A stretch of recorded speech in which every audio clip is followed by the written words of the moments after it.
In this video, you will see how to add watermark in Word Online like this. As you can see, I have added here confidential watermark and it's very easy.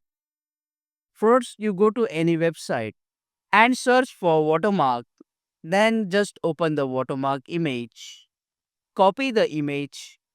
Go back to the Word document online and then double click inside the header. Press Ctrl A and then again press Ctrl A to select everything and then press delete button or backspace button to delete the table in the header. Now just paste the image inside the header.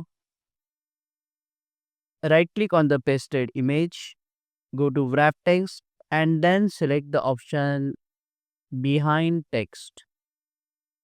As you can see, the draft image has been sent to the back of the text. Now just you have to resize the image and to move this image you can click on it and then place it anywhere inside the page like this.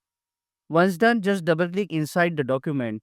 As you can see, there is a draft watermark here, and when I go to the next page, the draft watermark also appears on all the preceding pages. In this way, you can easily add watermark in Word Online using the image. Click on that like button, comment below and let me know if this video solved to your problem. And don't forget to check out these useful videos if you want to learn Word Online quickly. See you again in the next one.